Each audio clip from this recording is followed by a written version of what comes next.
CPM-ന്റെ ഇസ്ലാം വിമർശനം ജമാഅത്തെ ഇസ്ലാമിയുടെ മേൽവിലാസത്തിൽ. രചന ഷെയ്ഖ് മുഹമ്മദ് കാരക്കുന്ന്. പുസ്തക പ്രസാധനം വിചാരം ബുക്സ്. ഭാഗം 6. പൗരത്വ നിയമ ഭേദഗതി വിരുദ്ധ സമരം. ജമാഅത്തും CPM-ഉം.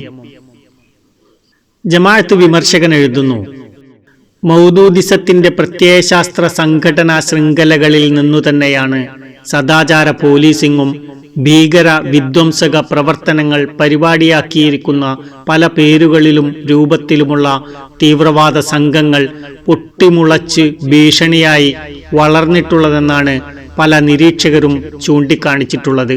പേജ് 39. ഇവിടെ പറഞ്ഞ നിരീക്ഷകർ കുഞ്ഞിക്കണ്ണനും അയാളുടെ പാർട്ടിക്കാരുമായിരിക്കും.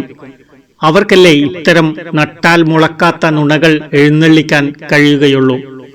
വ്യവസ്ഥാപിത ഭരണകൂടങ്ങൾ ഉള്ളിടത്തൊന്നും തദ്ദേശീയരായ വ്യക്തികൾക്കോ ഗ്രൂപ്പുകൾക്കോ നിയമം കയ്യിലെടുക്കാൻ പാടില്ലെന്ന് ഖുർആനിക അധ്യാപനങ്ങളുടെ വെളിച്ചത്തിൽ പ്രബോധനം ചെയ്യുന്ന പ്രസ്ഥാനമാണ് ജമാഅത്തെ ഇസ്ലാമി. അതിനാൽ സദാചാര പോലീസിംഗിലോ ഭീകര വിധ്വംസക പ്രവർത്തനങ്ങളിലോ ഏർപ്പെട്ട ഒരു ജമാഅത്തുകാരനെയെങ്കിലും ഹാജരാക്കാൻ കുഞ്ഞിക്കണ്ണനെ വെല്ലുവിളിക്കുന്നു. അദ്ദേഹം വിചാരിക്കുന്നുണ്ടാവും എല്ലാവരും കമ്മ്യൂണിസ്റ്റുകാരെ പോലെ വിധ്വംസകരും ഭീകര പ്രവർത്തകരുമാണെന്ന്. എന്നാൽ കുഞ്ഞിക്കണ്ണന് തെറ്റി. അക്കൂട്ടത്തിൽപ്പെട്ട ആരും ഞങ്ങളിലില്ല. കുഞ്ഞിക്കണ്ണന്റെ കെട്ടുകഥ. ഇന്ത്യയിലെ ജമാഅത്തെ ഇസ്ലാമിക്കാർ ഹുക്കൂമത്തെ ഇലാഹി എന്ന ദൈവരാജ്യ സംസ്ഥാപനത്തിൽ നിന്നും ഇഖാമത്തുദ്ദീൻ എന്നതിലേക്ക് തങ്ങളുടെ ലക്ഷ്യത്തെ പരിമിതപ്പെടുത്തിയിട്ടുള്ളത് മതരാഷ്ട്ര സ്ഥാപനത്തെ സംബന്ധിച്ച അവരുടെ ആശയധാരകൾ വിമർശിക്കപ്പെട്ടതോടെയാണെന്ന് കുഞ്ഞിക്കണ്ണൻ എഴുതുന്നു.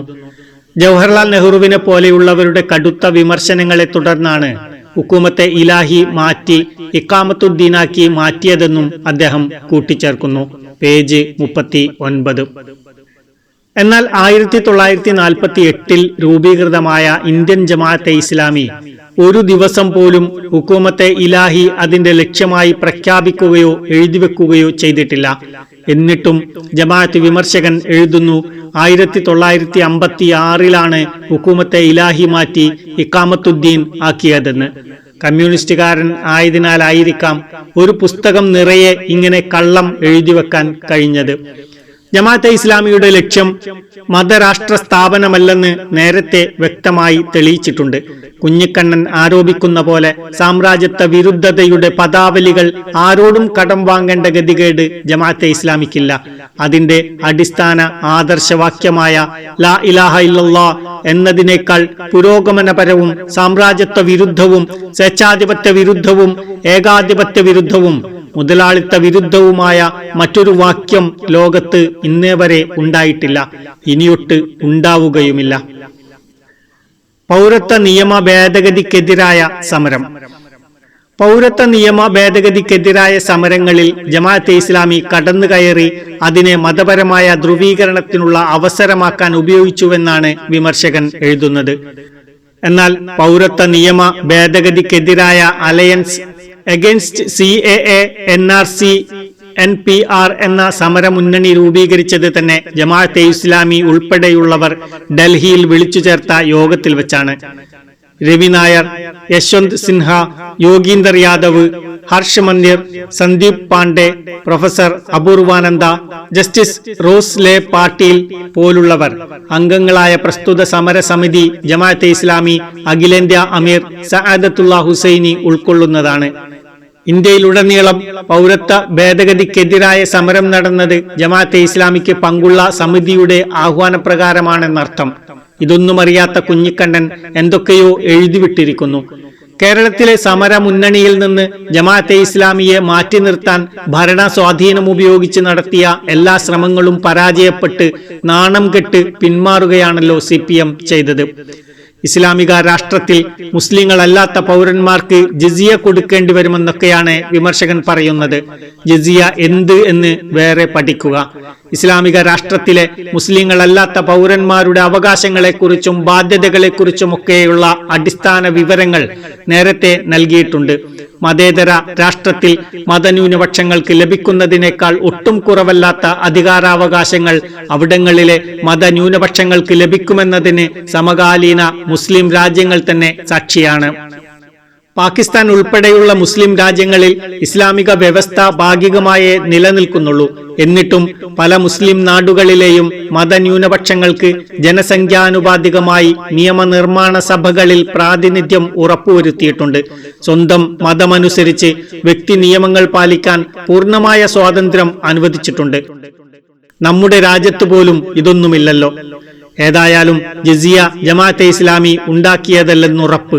എന്നാൽ കമ്മ്യൂണിസ്റ്റ് നാടുകളിൽ കമ്മ്യൂണിസ്റ്റുകാരല്ലാത്തവർക്ക് തങ്ങളുടെ വ്യക്തിത്വം വ്യക്തമാക്കിയാൽ ഉടലിൽ തല തന്നെ ഉണ്ടാവുകയില്ല എന്നതാണല്ലോ എല്ലാ കമ്മ്യൂണിസ്റ്റ് നാടുകളിലെയും അനുഭവം. മുസ്ലിം സമുദായവും ജമാഅത്തെ ഇസ്ലാമിയും. മുസ്ലിം സമുദായം ജമാഅത്തെ ഇസ്ലാമിയെ തള്ളിപ്പറഞ്ഞുവെന്നും അവർ മുന്നോട്ട് വെച്ച ഇസ്ലാമിനെ അംഗീകരിച്ചില്ലെന്നുമാണ് കുഞ്ഞിക്കണ്ണൻ പുസ്തകത്തിലുടനീളം പറഞ്ഞുകൊണ്ടിരിക്കുന്നത്. പിന്നെ എന്തിനാണ് അദ്ദേഹവും അദ്ദേഹത്തിന്റെ പാർട്ടിയും ആരുടെയും അംഗീകാരവും പിൻബലവുമില്ലാത്ത ജമാഅത്തിനെ എതിർക്കാൻ ഇത്രയേറെ അധ്വാനവും സമ്പത്തും സമയവും ചെലവഴിക്കുന്നത്? പാർട്ടി സെക്രട്ടറിയും മുഖ്യമന്ത്രിയും ഉൾപ്പെടെ എല്ലാ നേതാക്കളും കൂട്ടായി കഠിനാധ്വാനം ചെയ്യുന്നത്. യഥാർത്ഥത്തിൽ വസ്തുത അതല്ല. മുസ്ലിം സമുദായത്തിലെ വ്യത്യസ്ത സംഘടനകൾ പല കാരണങ്ങളാൽ ജമാഅത്തെ ഇസ്ലാമിയെ വിമർശിക്കുകയും എതിർക്കുകയും ചെയ്യുന്നുണ്ടെങ്കിലും എല്ലാ സംഘടനകളിലെയും സാധാരണ പ്രവർത്തകൻ തൊട്ട് പ്രമുഖ നേതാക്കൾ വരെ ജമാഅത്തിനെ ഇഷ്ടപ്പെടുകയും സ്നേഹിക്കുകയും അതുമായി സഹകരിക്കുകയും ചെയ്യുന്നു. കേരളത്തിലെ ഏറ്റവും വലിയ മുസ്ലിം മതസംഘടനയിലെ സാധാരണ പ്രവർത്തകനായ AK മാടായി എഴുതുന്നു, ഇങ്ങോർ ഒരു മഹാസംഭവം തന്നെയാണ്. അവിഭക്ത ഇന്ത്യയിൽ പട്ടാംകോട്ട് എന്ന ഗ്രാമത്തിൽ ഒരു സാധാരണ കുടുംബത്തിൽ ജനിച്ച മനുഷ്യൻ സയ്യിദ് അഥവാ തങ്ങൾ കുടുംബമായിരുന്നെങ്കിലും ആ രീതിയിൽ അങ്ങോരുടെ അനുയായികൾ പോലും വിശേഷിപ്പിക്കാറില്ല. ഇന്ത്യ ഉപഭൂഖണ്ഡത്തിൽ തന്നെ വളരെ ശുഷ്കമായ അനുയായികൾ മാത്രമേ ഇപ്പോഴും ഇദ്ദേഹത്തിനുള്ളൂ. 80 ലക്ഷം മുസ്ലിങ്ങളുള്ള കേരളത്തിൽ തന്നെ ആകെ കൂടി 10,000 പൂർണ്ണ അർത്ഥത്തിലുള്ള അനുയായികൾ ഉണ്ടാവില്ല. മുത്തഫിക്കുകൾ അഥവാ അനുഭാവികൾ, കാർക്കൂനുകൾ അഥവാ പ്രവർത്തകർ എന്നീ അവസ്ഥകൾ പിന്നിട്ട് വേണം റുക്കുൻ അഥവാ അംഗം എന്ന പരമമായ അവസ്ഥയിലെത്താൻ. ജമാഅത്ത് രീതി അനുസരിച്ച് അവിടെ എത്തുക എന്നത് ഭഗീരഥ പ്രയത്നമാണ്. ഇങ്ങനെയൊക്കെയാണെങ്കിലും ഇന്ത്യൻ ഉപഭൂഖണ്ഡത്തിൽ മൊത്തവും ലോകത്തിന്റെ പല ഭാഗങ്ങളിലും ഭാഗികമായും 4 പതിറ്റാണ്ട് മുമ്പ് മരിച്ചുപോയ ഈ മനുഷ്യൻ നിരന്തരം ചർച്ച ചെയ്യപ്പെട്ടുകൊണ്ടിരിക്കുന്നു. റഷ്യയും ചൈനയും പോലത്തെ വൻകിട രാഷ്ട്രങ്ങൾ മുതൽ യൂറോപ്പിന്റെ നല്ലൊരു ഭാഗവും ഒരു കാലത്ത് അടക്കിവാണിരുന്ന പ്രത്യയശാസ്ത്രത്തിന്റെ വക്താവായ കാറൽ മാർക്സ് പോലും കാലയവനികക്കുള്ളിൽ തമസ്കരിക്കപ്പെട്ട വർത്തമാനകാലത്തിൽ ഈ മൗലവിയുടെ ചിന്തകളും ആശയങ്ങളും ഇപ്പോഴും വമ്പൻ പാർട്ടികളുടെയും ചിന്തകരുടെയും പോലും ഉറക്കം കെടുത്തുന്നു. രാഷ്ട്ര വ്യവഹാരം മുതൽ ഭരണകൂടങ്ങളും കലാലയങ്ങളും സാഹിത്യവും കലയും ആധുനിക സിനിമകൾ പോലും ഈ മനുഷ്യന്റെ ചിന്താധാരകളെ അധികരിച്ചും അപഗ്രഥിച്ചും വിശകലനം ചെയ്യപ്പെടുന്നു. മൗലാന മൗദൂദി എന്ന മികച്ച അക്കാദമിക യോഗ്യതകളൊന്നും അകമ്പടി ചേർക്കാനില്ലാത്ത നാട്ടിൻ പുറത്തെ ഒരു പള്ളി ഇമാമിന്റെ മകൻ ഇസ്ലാമിക് ഐഡിയോളജി സ്വന്തം പഠന ഗവേഷണ നിരീക്ഷണങ്ങളിലൂടെ കണ്ടെത്തി ആവിഷ്കരിച്ച ചിന്താധാരകൾ മനുഷ്യനിർമ്മിത പ്രസ്ഥാനങ്ങളിലെ ആസ്ഥാന പണ്ഡിതന്മാരായ പലരെയും വിരളി പിടിപ്പിക്കുന്നു എന്നതിന് വർത്തമാന കേരളം തന്നെ സാക്ഷിയാണ്. വിശ്വാസപരമായ ഇങ്ങരുടെ ആശയത്തിന്റെ വിരുദ്ധ ചേരിയിൽ നിൽക്കുന്ന, പലപ്പോഴും ഇവരുടെ ആശയത്തെ വിമർശിക്കുന്ന പാരമ്പര്യ സുന്നി വിശ്വാസികളാണ് നമ്മളൊക്കെ. അപ്പോഴും ഇദ്ദേഹത്തിന്റെ പാണ്ഡിത്യത്തിന്റെ ഗരിമയും ഉൾക്കാഴ്ചയും ഗവേഷണപരതയും ചിന്തയിലെ ദീർഘവീക്ഷണവും ക്യാപിറ്റലിസത്തിനും ആധുനിക സോഷ്യലിസത്തിനും പകരമായി ഇസ്ലാമിക് ഐഡിയോളജിയെ സരളമായി അവതരിപ്പിക്കാനും കാണിച്ച മിടുക്കും ആദരപൂർവം നോക്കിക്കണ്ടിട്ടുണ്ട്. ഇപ്പോൾ പ്രബുദ്ധ കേരളത്തിൽ പോലും 3 സിനിമകൾ ഇറങ്ങിയാൽ അതിലൊന്ന് മൗദൂദിയൻ സ്വാധീന സിനിമ എന്ന് പ്രതിയോഗികളെ കൊണ്ട് വിലാപകാവ്യം എഴുതിക്കാൻ മാത്രം ഈ മനുഷ്യന്റെ ചിന്തകൾ എസ്റ്റാബ്ലിഷ്ഡ് ചെയ്യപ്പെട്ടിരിക്കുന്നു.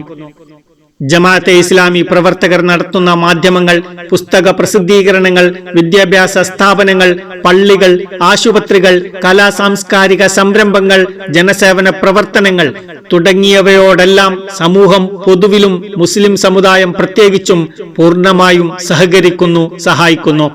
ഇതൊക്കെ തന്നെയാണല്ലോ കമ്മ്യൂണിസ്റ്റുകാരെ വിറളി പിടിപ്പിക്കുന്നത്. എതിർപ്പുകളുടെയെല്ലാം കുന്തമുന അതിന്റെ നേരെ തിരിച്ചുവെക്കാൻ അവരെ പ്രേരിപ്പിക്കുന്നതും. സയ്യിദ് മൗദൂദി സമാനതകളില്ലാത്ത വ്യക്തിത്വം. കേരളത്തിലെ ഒരു മുസ്ലിം മതസംഘടന ജമാഅത്തെ ഇസ്ലാമിക്കെതിരെ നടത്തിയ വിമർശനങ്ങൾ അല്പം ഭൗതികവാദവും ഇത്തിരി കമ്മ്യൂണിസവും ചേർത്ത് പകർത്തിവെക്കുകയാണ് കുഞ്ഞിക്കണ്ണൻ ചെയ്തത്. പ്രസ്തുത മതസംഘടനയുടെ മുഖപത്രത്തിൽ മിറ്റ് എന്ന തൂലികാനാമത്തിൽ ജമാഅത്തെ ഇസ്ലാമിക്കെതിരെ നിരന്തരം എഴുതിക്കൊണ്ടിരുന്ന പത്രപ്രവർത്തകനാണ് MI തങ്ങൾ. വർത്തമാനം പത്രത്തിന്റെ എക്സിക്യൂട്ടീവ് എഡിറ്ററുമായിരുന്ന അദ്ദേഹം സയ്യിദ് മൗദൂദിയെക്കുറിച്ച് എഴുതിയ അനുസ്മരണക്കുറിപ്പിൽ നിന്ന്: മൗലാന സയ്യിദ് അബുൽ ആല മൗദൂദി അന്തരിച്ചു. സുപ്രസിദ്ധ ഇറ്റാലിയൻ വിപ്ലവകാരി മാസിനിയുടെ വാക്കുകളാണ് മൗലാനയുടെ നിര്യാണ വാർത്ത കേട്ടപ്പോൾ അനുസ്മരിച്ചു പോയത്. മാനവികതയുടെ സഞ്ചാരപഥത്തിൽ നാഴികക്കല്ലുകളായി വർത്തിക്കുന്നവരാണ് മഹാന്മാർ. അരനൂറ്റാണ്ടിലേറെക്കാലം ഇസ്ലാമിക നവോത്ഥാനത്തിന് തന്റെ ചിന്തകളും ആയുരാരോഗ്യവും പ്രദാനം ചെയ്ത മൗലാന ഈ നൂറ്റാണ്ട് കണ്ട ഇസ്ലാമിക പ്രതിഭകളിൽ മുൻപന്തിയിൽ നിൽക്കുന്നു. ആ ചിന്തകളുമായി സമരസപ്പെടാൻ സാധിക്കാതെ വന്നിട്ടുള്ള സന്ദർഭങ്ങൾ നിരവധിയാണ്. എങ്കിലും അവയുടെ മുമ്പിൽ ഭക്ത്യാദരപൂർവം പലപ്പോഴും നിന്നുപോയിട്ടുണ്ട്. ആ ധിഷണ, ചടുലത, വശ്യത, സർവോപരി അവയിൽ ഓളം വെട്ടുന്ന നിസ്വാർത്ഥതയും ആത്മാർത്ഥതയും അനിതര സാധാരണങ്ങളാണ്. 1903 സെപ്റ്റംബർ 15 ചരിത്രം മയങ്ങിക്കിടക്കുന്ന ഹൈദരാബാദിലെ ഔറംഗാബാദിൽ ജനിച്ച അബുൽ ആല ജന്മന ഭാഗ്യവാനായിരുന്നു. കാലിട്ടടിച്ച് കരഞ്ഞ നിഷ്കളങ്കനായ ആ കുഞ്ഞിന് വളരാൻ ലഭിച്ചത് 100% ഇസ്ലാമികവൽക്കരിക്കപ്പെട്ട ഒരു കുടുംബമാണ്. ഇസ്ലാമിക ചിട്ടകൾക്കനുസരിച്ച് തന്നെ ആ സയ്യിദ് കുടുംബം അബുൽ ആലയെ വളർത്തി. വീട്ടിൽ വെച്ച് പ്രാഥമിക വിദ്യാഭ്യാസം നൽകപ്പെട്ടു. പ്രഗത്ഭരായ അധ്യാപകർ, മാതൃകാപരമായ അന്തരീക്ഷം, അവയിൽ നിന്ന് അബുൽ ആലയുടെ മനീഷ ഒരു പുതിയ മനുഷ്യനെ സൃഷ്ടിക്കാനുള്ള കരുക്കൾ വാരിക്കൂട്ടി. പഠനവും വായനയും ഒരു ഭ്രാന്ത് പോലെ അദ്ദേഹത്തെ പിടികൂടി. അതിലെല്ലാവരും അണിനിരന്നു, കാന്റ് മുതൽ മാർക്സ് വരെ. അവസാനം ഖുർആന്റെ വെളിച്ചത്തിലവ പരിശോധിക്കപ്പെട്ടു. പൊന്നുകൾ കാക്കപ്പൊന്നുകളാണെന്ന് തെളിയിക്കാനുള്ള സാധനയായിരുന്നു തുടർന്നങ്ങോട്ട്.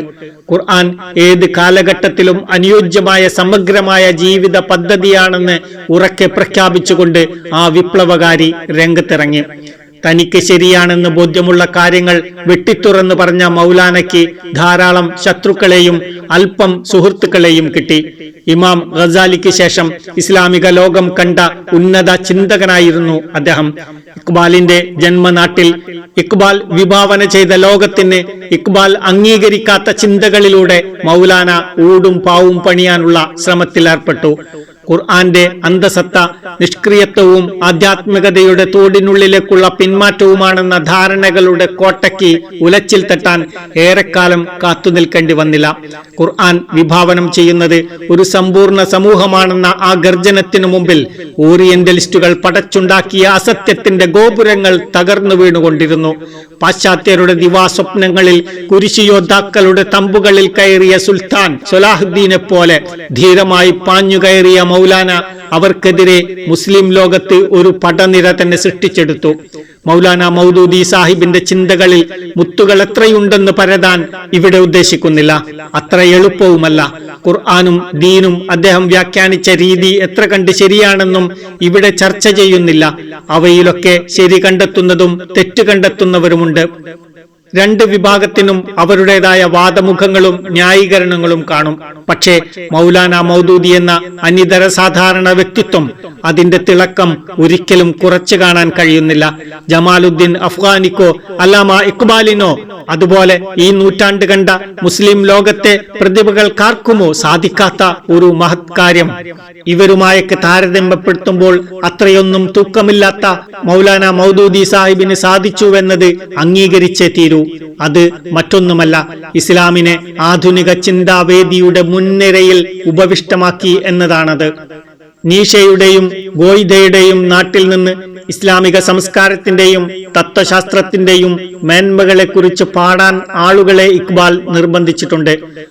ഫോസ്റ്റിനെ മനുഷ്യനായി അംഗീകരിക്കാൻ വിധിക്കപ്പെട്ട ഗോയിധയെ, അതിമാനുഷൻ എന്ന ചിന്തകളിൽ ജനിപ്പിച്ച നീഷയെ ജർമ്മൻ യൂണിവേഴ്സിറ്റികളിൽ തുറന്നുകാട്ടാൻ പഞ്ചാബിന്റെ മണവും ഇസ്ലാമിന്റെ മനവുമേന്തി വൈമാറിലെ പനിനീർ തൊപ്പുകളിലെത്തിയ ഇക്ബാലിനെ പക്ഷേ സാധാരണക്കാർക്ക് കണ്ടെത്താൻ കഴിഞ്ഞില്ല.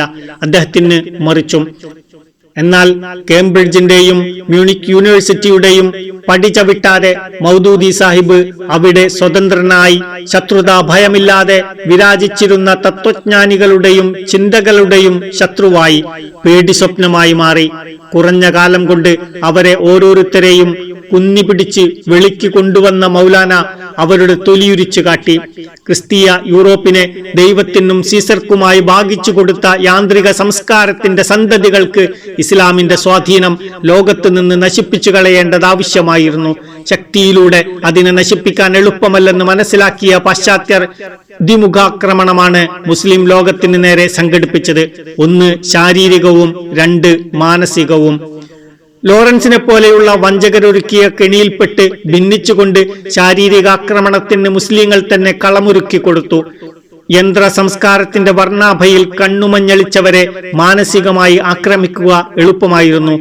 ഈ അക്രമങ്ങളുടെ ശക്തി തടുക്കാൻ കഴിയാതെ പതറി വീണ് കിടന്നിരുന്ന മുസ്ലിം മനസ്സുകളെ പിടിച്ചെഴുന്നേൽപ്പിക്കുക എന്നതാണ് 20-ാം നൂറ്റാണ്ടിലെ ഒരു മുസ്ലിം ചിന്തകന്റെ ദൗത്യം. ഇത് നിറവേറ്റാൻ തന്നെയാണ് അഫ്ഗാനിയും സനൂസിയും ഇക്ബാലും മറ്റും ഇറങ്ങിത്തിരിച്ചത്. പക്ഷേ അവരുടെ ശ്രമങ്ങൾ പൂവണിഞ്ഞില്ല. ഒന്നാമത് എല്ലാവരുടേതും ഒറ്റപ്പെട്ട വഴികളായിരുന്നു. അവരവരുടെ കോണുകളിൽ നിന്ന് വീക്ഷിക്കുമ്പോൾ എല്ലാം കിടയറ്റതായിരുന്നു.